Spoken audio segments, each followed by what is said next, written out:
ये तालियां हैं जो प्रदेश विकास की और लगातार शीघ्र विकास की अग्रसर हो रहा है। माननीय मुख्यमंत्री जी की प्रेरणा से, प्रयास से, आशीर्वाद से बहुत बहुत आभार और धन्यवाद माननीय मुख्यमंत्री जी। साफ नियत, सकारात्मक सोच, स्पष्ट नीति, प्रतिबद्धतापूर्ण पारदर्शी कार्यनीति से उत्तर प्रदेश को नई पहचान और ऊंचाइयां प्रदान कर आत्मनिर्भर उत्तर प्रदेश की आधारशिला रखने वाले हम सब के परम आदरणीय माननीय मुख्यमंत्री जी, जिनके जीवन का हर पल, हर क्षण प्रदेश के विकास को संकल्पित और समर्पित है, उनसे बहुत ही आदर के साथ विनम्र निवेदन करेंगे कि आज के इस ऐतिहासिक स्वर्णिम दिवस में एक बार पुनः हमारा मार्गदर्शन करें, अपने आशीर्वादों से हमें अभिषेचित करें।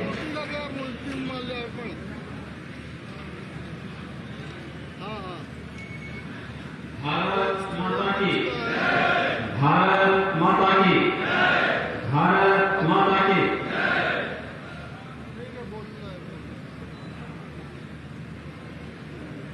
देव शिरोमणि महाप्रताप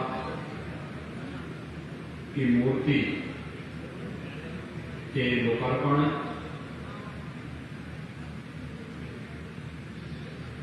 लगभग 70 करोड़ रुपए की परियोजनाओं के लोकार्पण और 264 करोड़ रुपए की परियोजनाओं के शिलान्यास के साथ ही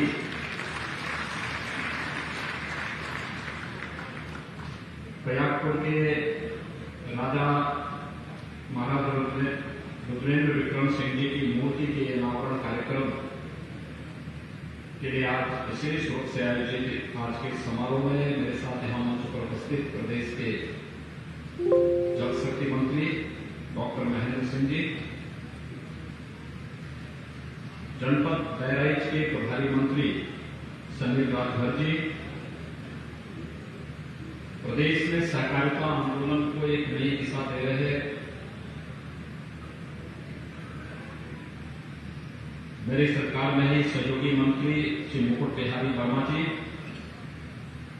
लोकप्रिय सांसद श्री छेवरलाल गौड़ जी,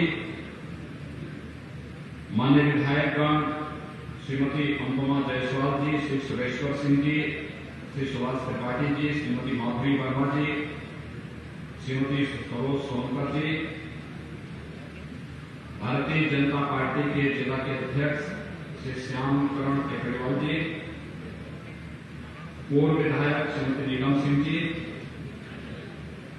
राजा प्रयागपुर श्री जयेंद्र विक्रम सिंह जी और आज के इस कार्यक्रम में उपस्थित भारी संख्या में बहराइच से उपस्थित सभी भाइयों बहनों, कल होलिका दहन है और परसों होली का उत्सव का कार्यक्रम है। होली के ठीक एक दिन पहले मुझे बहराइच जनपद में आने का आप सब ने अवसर दिया है। मैं इसके आयोजकों समेत बहराइच की जनता का हृदय से अभिनंदन करता हूं। आप सबको होली की हार्दिक बधाई और शुभकामनाएं भी देता हूं। अभी हम लोग 15 फरवरी को बहराइच में आए थे और बहराइच में मैं स्वयं यहाँ पर उपस्थित था और दिल्ली से देश के यशस्वी प्रधानमंत्री आदरणीय मोदी जी ने इस देश में विदेशी आक्रांताओं की छक्के छुड़ाने वाले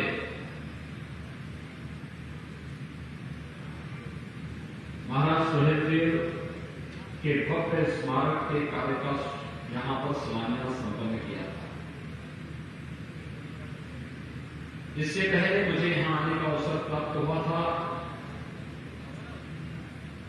जब बहराइच को एक मेडिकल कॉलेज यहां पर केंद्र और प्रदेश सरकार ने मिलकर उपलब्ध कराया था और मुझे इस बात की प्रसन्नता है कि हम लोगों ने बहराइच के मेडिकल कॉलेज के हॉस्पिटल का नामकरण पाला कृषि के नाम पर और मेडिकल कॉलेज का नामकरण महाराज सुहेलदेव के नाम पर रख करके अपने पूर्वजों का पुनर्स्मरण हथियार जिनके कारण आज हम सब सुरक्षित हैं और स्वाधीनता के इस माहौल में, उन्मुक्त माहौल में अपने पर्व और त्योहारों को, अपनी परंपरा, अपने संस्कारों को आगे बढ़ाने के योग्य है। अपनी परंपरा और अपने पूर्वजों के प्रति श्रद्धा और सम्मान का भाव किसी भी समाज को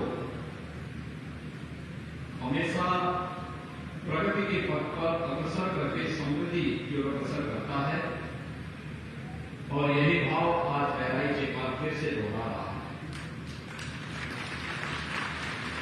15 फरवरी को भी हम आए थे तो महाराज सुहेलदेव के शौर्य और गाथा को न केवल यहां पर हम लोगों के द्वारा बल्कि देश के यशस्वी प्रधानमंत्री जी ने भी लगभग 1000 वर्ष पहले महाराज सुहेलदेव ने बहराइच की धरती पर जो शौर्य और पराक्रम का इतिहास रचा था, 1000 वर्षों के बाद भी वर्तमान पीढ़ी उसी मुक्त कंठ से अपने पूर्वजों का स्मरण करते हुए गौरव की अनुभूति महसूस कर रही है। और भाइयों बहनों, आज यही कार्य एक बार फिर से बहराइच की धरती पर महाराणा प्रताप की इस भव्य प्रतिमा के लोकार्पण कार्यक्रम के अवसर पर हम सबको देखने को मिला। महाराणा प्रताप का जन्म राजस्थान की धरती पर हुआ और उस समय मध्यकाल का कालखंड था जब देश और धर्म दोनों खतरे में थे। देश की स्वाधीनता पर तब तक खतरे के बादल पूरी तरह मंडरा चुके थे। विदेशी आक्रांता भारत की धर्म और संस्कृति के साथ साथ भारत की स्वाधीनता को भी रोकने के लिए ताबे दिखाई दे रहे थे। उस कालखंड में महाराणा प्रताप ने राजस्थान की धरती से भारत की स्वाधीनता के उस अमर यज्ञ में जो आहुति दी, आज उसके प्रति कृतज्ञता हर भारतवासी करता है।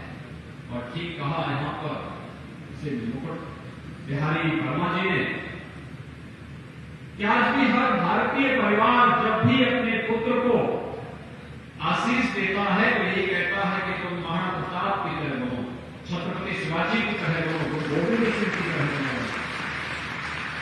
यानी मातृभूमि के प्रति श्रद्धा और समर्पण का यह भाव युगों युगों तक व्यक्ति को जीवित बना देता है, अमर बना देता है। और यह जीवंतता हम सबको आज फिर एक बार बहराइच की धरती पर देखने को मिला है। ये मेरा सौभाग्य है कि बहराइच में मुझे बार बार आने का अवसर प्राप्त हुआ। और भाइयों बहनों, अतीत के जिस कालखंड में बहराइच के आपके पूर्वजों ने ये लड़ाई लड़ी थी, वो लड़ाई उस कालखंड में थी जो पूरे देश की चेतना को झकझोरने वाली थी, चेतना को जागृत करने वाली थी। बहराइच की 1000 वर्ष पूर्व उस लड़ाई को अगर पूरे देश में समझने का प्रयास किया होता तो मुगल आक्रांता देश के अंदर कहीं पैर रखने का भी कोई साहस नहीं कर पाते। और महाराज सुहेलदेव का तो जो त्याग और बलिदान था वो तो उसी बात को लेकर के था। उन्होंने जब सालार मसूद को पूरी सेना के साथ संहार किया था, लगभग 150 वर्षों तक कोई विदेशी आक्रांता भारत की धरती पर हमला करने का दुस्साहस नहीं कर पाया। जब भी भारत की जवानी बोलती है और मातृभूमि की रक्षा के लिए लड़ाई लेती है तो देश के दुश्मन ऐसे ही मौन होते हैं जो शौर्य और पराक्रम 1000 वर्ष पहले इस धरती ने दिखाया था। और आज मैं धन्यवाद दूंगा कि हम शौर्य और पराक्रम की इसी गाथा को आगे बढ़ाते हुए, मैंने कोई स्थल ऐसा नहीं देखा है कि जहां पर लगभग 1.5 महीने के अंतराल में 2 ऐसे राष्ट्रीय महापुरुषों के स्मारक और उनकी प्रतिमाओं को स्थापित करने के कार्यक्रम एक करते हुए आगे बढ़ते जा रहे हैं। और साथ साथ यहां पर 2 ही क्यों, हमने तो आज यहां पर प्रयागपुर के राजा पूर्व विधायक स्वर्गीय राजा रुद्रेंद्र विक्रम सिंह जी की प्रतिमा का भी आज हम यहां पर विमोचन किए हैं। उस कालखंड में भले ही भारत एक राजनीतिक इकाई का रहा हो, लेकिन राजे रजवाड़ों ने मिलकर के भारत की स्वाधीनता के लिए, उसे क्षुण्य बनाए रखने के लिए, जब भी अंग्रेजी भी एकजुट होकर के उस लड़ाई को आगे बढ़ाया, विदेशी आक्रांताओं का मुंहतोड़ जवाब देने और उन्हें युद्ध के मैदान में विदेशी आक्रांताओं को भागने के लिए मजबूर जरूर होना पड़ा है। भारत की यही तो सनातन धर्म की सबसे बड़ी विशेषता है। हमने हर एक गलती के परिमार्जन का भी अवसर दिया, उसके परिष्कार का भी अवसर दिया, और जब भी आवश्यकता पड़ी है तो समाज को एक नई चेतना के साथ फिर से खड़े होते हुए पाया है। कौन सा ऐसा कालखंड है जिस कालखंड में भारतीय मानस ने अपनी चेतना को जागरूक रहते हुए भारत की स्वाधीनता के लिए निरंतर संघर्ष न किया हो। उत्तर से दक्षिण तक, पूर्व से पश्चिम तक, राजमहल से लेकर के वनवासी क्षेत्रों में निवास करने वाले उन लोगों के बीच में भी आप जाइए।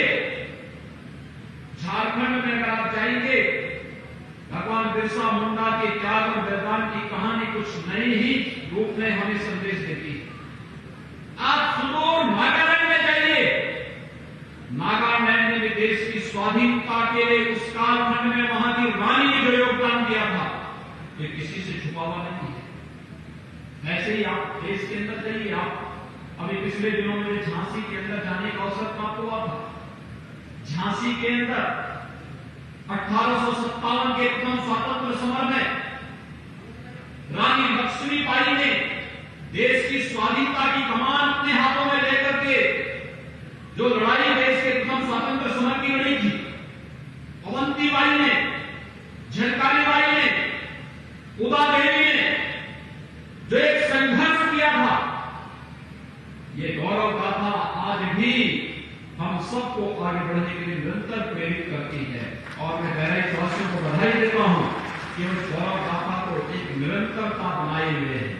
मेरी हार्दिक इच्छा थी कि मैं प्रयागपुर में जाकर के स्वर्गीय राजा रुद्रेंद्र विक्रम सिंह जी की मूर्ति के अनावरण के कार्यक्रम में वहीं पे भाग लूं, लेकिन आप राजनीतिक व्यस्तता के कार्यक्रमों को देख सकते हैं और होली के कार्यक्रमों के कारण भी स्वाभाविक रूप से कल कोई सार्वजनिक कार्यक्रम हो भी नहीं पाएगा।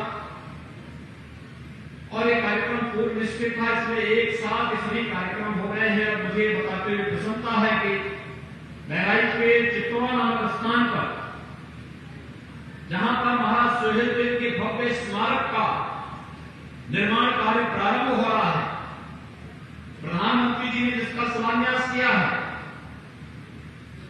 चित्तौड़ा नामक स्थान ही है जहां पर विदेशी आक्रांताओं को मुंहतोड़ जवाब देते हुए महाराज सोहेलदेव के नेतृत्व में हिंदू राजाओं ने उन विदेशी आक्रांताओं को धूल चटाने का काम किया था, उनका संहार किया था। वो चित्तौड़ा की ही भूमि है और चित्तौड़ा की वो भूमि महाराज प्रयागपुर में ही प्रदेश सरकार को ट्रस्ट, महाराज सोहेलदेव के नाम पर ट्रस्ट बनाने के लिए उपलब्ध कराई है। इसलिए मैं महाराज प्रयागपुर को इस बात के लिए हृदय से धन्यवाद दूंगा कि उनके द्वारा उनके पूर्वजों की भूमि पर हम महाराज सोहेलदेव के भव्य स्मारक का निर्माण कार्य कर रहे हैं। और यह स्मारक भारतीय जनमानस को एक लंबे कालखंड तक मातृभूमि की रक्षा के लिए निरंतर प्रेरणा और प्रकाश प्रदान करती रहेगी। यह आज के दिन पर मैं आप सबसे इस स्मारक के माध्यम से प्रेरणा हमें निरंतर प्राप्त हो रही है। भाइयों बहनों, भी हो रहा है। इसमें पेयजल की स्कीम भी है, बाढ़ बचाव से जुड़ी हुई योजनाएं भी हैं, सड़क से जुड़ी हुई परियोजनाएं भी हैं। यहां पर अन्य एक सामान्य नागरिक के जीवन में खुशहाली लाने के लिए जिन प्रकार की परियोजनाओं को आगे बढ़ाने के लिए केंद्र और प्रदेश सरकार ने कार्यक्रम चलाए हैं, उनसे जुड़ी हुई सभी परियोजनाएं आज यहां पर लोकार्पित भी हो रही है, उनका शिलान्यास भी हो रहा है। हम सब जानते हैं स्वच्छ भारत मिशन के अंतर्गत कितना बड़ा कार्य देश के अंदर हुआ, और बहराइच तो उन जनपदों में है, ये एस्पिरेशनल डिस्ट्रिक्ट भी है, आकांक्षात्मक जनपद, जिसमें नीति आयोग प्रधानमंत्री जी के निर्देशन में नीति आयोग के द्वारा बनाए गए जो 6 पैरामीटर हैं, जिसमें बहराइच जनपद पिछड़ गया था। मैं धन्यवाद दूंगा अपने सभी जनप्रतिनिधियों को, प्रशासन को, कि जिन्होंने मिलकर के इस आकांक्षात्मक जनपद को तेजी से विकास के पथ पर आगे बढ़ा करके विकास की प्रक्रिया का हिस्सा बनाया है। स्वास्थ्य के क्षेत्र में, शिक्षा के क्षेत्र में, कृषि के क्षेत्र में, कौशल विकास और रोजगार के क्षेत्र में, बाढ़ बचाव और शुद्ध पेयजल उपलब्ध कराने के क्षेत्र में जो प्रगति पिछले 3, साढ़े 3, 4 वर्षों के दौरान बहराइच के अंदर हुआ है, यह अभूतपूर्व है और वह आज देखने को मिल सकता है। आकांक्षात्मक जनपद से सामान्य जनपद और फिर विकसित जनपद के रूप में स्थापित करना, ये बहराइच को, श्रावस्ती को, बलरामपुर को, सिद्धार्थनगर को, चंदौली, सोनभद्र, फतेहपुर, चित्रकूट, ये 8 जो आकांक्षात्मक जनपद हैं, इन्हें भी पहले सामान्य जनपद के रूप में माना और फिर सामान्य से विकसित जनपद के रूप में स्थापित करना, इस दिशा में प्रदेश सरकार के द्वारा कार्य प्रारंभ हुए हैं। भारत सरकार के सहयोग से सभी कार्य योजनाएं आगे बढ़ रही हैं और बहुत सारे पैरामीटर ऐसे हैं जिसमें बहराइच ने भी एक अच्छी जंप लगाई है, जिसके माध्यम से कहा जा सकता है कि बहराइच की राह बहुत आसान हो रही है। और आकांक्षात्मक जनपद से सामान्य जनपद में लाने के लिए ही प्रदेश सरकार ने केंद्र सरकार के साथ मिलकर के वे कार्य योजनाएं आगे बढ़ रही हैं। इन कार्य योजनाओं में चाहे स्वच्छ भारत मिशन में हर गरीब परिवार को शौचालय उपलब्ध कराने का कार्य हो, चाहे वह जिन लोगों के पास मकान नहीं उन्हें मकान उपलब्ध करवा करके प्रधानमंत्री आवास योजना में मकान उपलब्ध करवाने का कार्य हो। आपको याद, आप आश्चर्य करेंगे कि हम लोगों ने 4 वर्ष में अब तक ग्रामीण और शहरी क्षेत्र में 40 लाख गरीबों को एक आवास उपलब्ध कराने में हमें सफलता प्राप्त हुई। चाहे विद्युतीकरण का लाभ उन लोगों तक पहुंचाने का हो, आज भी बहुत सारी विद्युत से जुड़ी हुई योजनाएं हैं जिनका लोकार्पण का कार्यक्रम आज यहां संपन्न हो रहा है। आजादी के बाद उन तक बिजली नहीं पहुंच पाई थी, वहां तक विद्युत पहुंचाने का कार्य भी युद्ध स्तर पर चल रहा है। फ्री में कनेक्शन उपलब्ध कराने का कार्य चल रहा है। खेती के लिए सिंचाई की योजनाओं को आगे बढ़ाने और जहां सिंचाई के लिए नहरें पहुंच चुकी हैं वहां पर ड्रिप इरिगेशन के लिए लोगों को प्रोत्साहित करना, जिससे हम अधिक से अधिक लोगों पर खेती तक जल की सिंचाई के लिए जल उपलब्ध करवा सकें। जल जीवन मिशन में हरेक परिवार पर नल की सुविधा, पाइप पेयजल की सुविधा उपलब्ध करवाने का कार्य, ये पाइप पेयजल उपलब्ध कराने का कार्य इतना बड़ा कार्य है। याद करना कि बीमारी की आधी जड़ है अशुद्ध जल, और बहराइच नेपाल की तराई का जनपद है।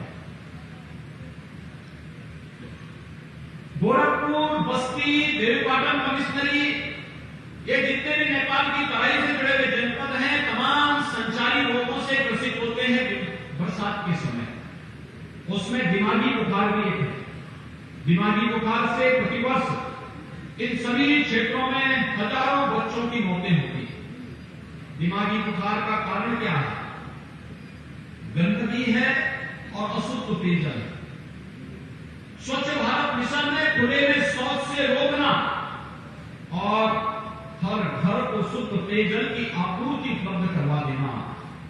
यानी हर एक व्यक्ति को अगर शुद्ध पेयजल की आपूर्ति हो जाए तो भाइयों बहनों, बीमारी आदि से भी समाप्त हो जाएगी। और हम लोगों ने सफलता प्राप्त दिमागी बुखार को 75% रोकने, 95% मौत के आंकड़ों को नियंत्रित करने में जो सफलता प्रदेश सरकार को प्राप्त हुई है, इसमें स्वच्छ भारत मिशन और शुद्ध पेयजल की आपूर्ति इसके दो प्रमुख कारण रहे हैं। और मैं आह्वान करूंगा, अभी से तैयारियां चलनी चाहिए। गांव गांव में प्रत्येक नागरिक को स्वच्छता के प्रति, शुद्ध पेयजल के लिए जल जीवन मिशन में वे कार्यक्रम प्रारंभ हुए हैं। हमारा प्रयास होना चाहिए, एक मोबाइल फोन आपके लिए जितना उपयोगी है उतना ही उपयोगी शुद्ध पेयजल भी है। और शुद्ध पेयजल की आपूर्ति के लिए घर घर नल की योजना को अपने गांव में भी माना और फिर हर घर के द्वारा कनेक्शन देना, यह कार्य होना चाहिए। और यही आह्वान करने के लिए आज हम सब आपके बीच में यहां पर उपस्थित हुए हैं। मैं आज के इस अवसर पर आपका आह्वान करूंगा, अनेक योजनाएं चल रही हैं। आयुष्मान भारत के अंतर्गत हमारी सरकार ने तय किया कि जितने लोग आयुष्मान भारत से आच्छादित हैं उन लोगों को तो गोल्डन कार्ड उपलब्ध कराएंगे ही कराएंगे, लेकिन साथ साथ जो लोग अभी भी इन योजनाओं से वंचित हैं या जो लोग नहीं बना पाए हैं, हर प्राथमिक स्वास्थ्य केंद्र में प्रत्येक रविवार को मुख्यमंत्री आरोग्य मेला लगा करके वहां पे आरोग्यता की जांच, पोषण मिशन की जानकारी देना और पोषण मिशन के साथ ही केंद्र और प्रदेश सरकार की स्वास्थ्य पोषण से जुड़ी हुई योजनाओं का लाभ प्रत्येक नागरिक तक पहुंचाने का कार्य सरकार करेगी। और भाइयों बहनों, सरकार ने यह भी तय किया है, जो किसान, जो महिलाएं, जो मजदूर, चाहे वह निवासी हो प्रवासी हो, आयुष्मान भारत से छूट गए हों, उनका रजिस्ट्रेशन करके उन्हें 5 लाख रुपए की प्रतिवर्ष स्वास्थ्य बीमा का कवर उपलब्ध कराने का कार्य किया जाएगा। कितना बड़ा कार्य हो रहा है। पहले लोग बीमार होते थे तो बीमारी को मान करके नियति मान लेते थे कि अब उपचार पैसा नहीं है तो बीमार व्यक्ति को छोड़ दो मरने के लिए। बहुत सारे लोगों के सामने असहाय से स्थिति हो जाती थी।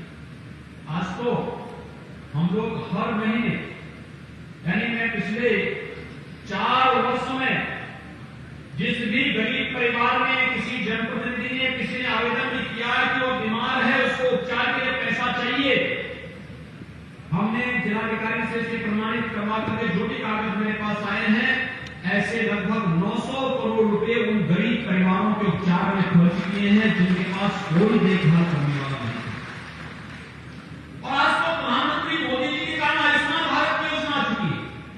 आयुष्मान भारत की योजना में हर गरीब परिवार को 5 लाख रुपए सालाना स्वास्थ्य बीमा का कवर उपलब्ध कराया जा रहा है। मैं आप सबसे आह्वान करूंगा, इस स्वास्थ्य बीमा की कवर के साथ आप सभी जुड़े, हर गरीब परिवार को जुड़े, उसके कार्ड निःशुल्क उपलब्ध कराए जा रहे हैं और व्यापक पैमाने पर बनाए जाने चाहिए। इन पैनल हॉस्पिटल में आप जाएंगे, कार्ड को जो जमा करेंगे उस आधार पर सारी स्वास्थ्य सुविधा आपको फ्री में वहां मिलती हुई दिखाई देगी। एक बड़ा कार्य इस अभियान के साथ जुड़ने की है और उस अभियान को और तेजी के साथ आगे बढ़ाने की है। गांव-गांव में हमें नागरिकों को जागरूक करना पड़ेगा और इसमें खासतौर पर महिला सशक्तिकरण की दिशा में जो प्रयास प्रारंभ हुए हैं, महिला सामर्थ्य नाम की घोषणा हम लोगों ने प्रारंभ की। इसमें महिला स्वयंसेवी समूह मिलकर इस कार्यक्रम को आगे बढ़ा सकती है। जैसे झांसी में बरेली मिल्क प्रोड्यूसर ने किया, बरेली मिल्क प्रोड्यूसर में महिलाओं का समूह है, उन्होंने वहां पर महिलाओं के समूह को दुग्ध उत्पादन के साथ जोड़ करके वहां पर वे गांव-गांव में घर-घर से गाय या भैंस का दूध एकत्र करती हैं और फिर उसे डेयरी तक उपलब्ध करवाने का कार्य करती हैं। 1 वर्ष में बरेली मिल्क प्रोड्यूसर ने 46 करोड़ का टर्नओवर किया है, व्यवसाय किया है 46 करोड़ का और 2 करोड़ का नेट प्रॉफिट कमाया है। यह कार्य बहराइच से जुड़ी हुई महिला स्वयंसेवी समूह भी इस प्रकार का कार्य कर सकती है। अलग अलग प्रकार की परिस्थितियां होंगी, अलग अलग जगहों पर अलग अलग कार्यक्रम आगे बढ़ाए जा सकते हैं और मैं आह्वान करूंगा इस कार्यक्रम के साथ जुड़ करके हम इन योजनाओं को तेजी के साथ आगे बढ़ाएंगे। आकांक्षात्मक जनपद बहराइच विकास की नई ऊंचाइयों पर पहुंच सके, इसलिए बेहतरीन स्वास्थ्य केंद्र के रूप में प्रधानमंत्री जी के करकमलों से हम लोगों ने महाराज सुहेलदेव यहां गवर्नमेंट मेडिकल कॉलेज का लोकार्पण का कार्य हम संपन्न कर चुके हैं। मेडिकल कॉलेज विशेषज्ञ चिकित्सा सुविधा का एक केंद्र होता है। धीरे धीरे करके वहां पर जब विशेषज्ञ चिकित्सक और इससे जुड़े हुए विशेषज्ञ वहां पर आएंगे, आप देखेंगे कि बहराइच और आसपास के जनपद के लोगों को चिकित्सा सुविधा के लिए लखनऊ, दिल्ली या मुंबई नहीं जाना पड़ेगा, बल्कि आसपास के जनपद के लोग आपके बहराइच में आएंगे। और बेलपाटन कमिश्नरी की दृष्टि से बड़ी समृद्धशाली है। इस कमिश्नरी के 4 जनपद हैं और 4 जनपदों में 3 मेडिकल कॉलेज हम दे रहे हैं। बहराइच में मेडिकल कॉलेज बनकर के तैयार हो चुका है। बलरामपुर में और गोंडा में भी हम लोग मेडिकल कॉलेज दे रहे हैं। अन्य कमिश्नरी में कहीं नहीं होगा कि 4 जनपदों में 3 में मेडिकल कॉलेज बन रहे हैं। और कोई क्या आज से 5 साल पहले कल्पना नहीं करता था कि बहराइच में भी मेडिकल कॉलेज होगा, या गोंडा में भी मेडिकल कॉलेज होगा, या बलरामपुर में भी मेडिकल कॉलेज होगा? कोई कल्पना नहीं करता था। एक सकारात्मक सोच, एक सकारात्मक दिशा में आगे बढ़ाने का प्रयास है। ये जो परियोजनाएं हैं, कहीं सड़क की, कहीं पेयजल की, कहीं शौचालयों के निर्माण की, घर घर शौचालय बनाने के बाद हर ग्राम पंचायत में एक सामुदायिक शौचालय बनाया जा रहा है।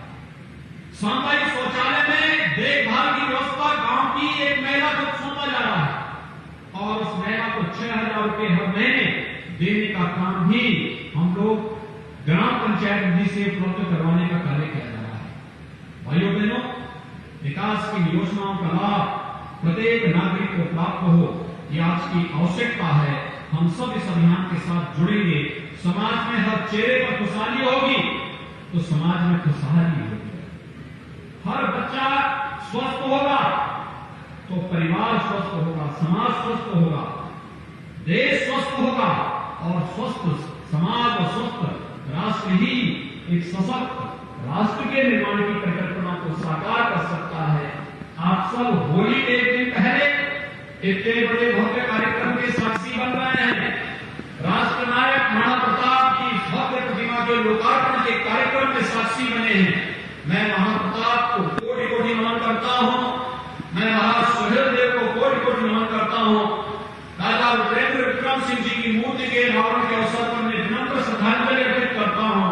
आप सबको होली की हृदय से बधाई देता हूं, अपनी शुभकामनाएं देते हुए यहाँ के अपने सभी जनप्रतिनिधियों को हृदय से धन्यवाद देता हूं कि उन्होंने विकास कार्यों को एक नई ऊंचाई तक पहुंचा करके बहराइच को आकांक्षात्मक जनपद से एक विकसित जनपद की ओर अग्रसर करने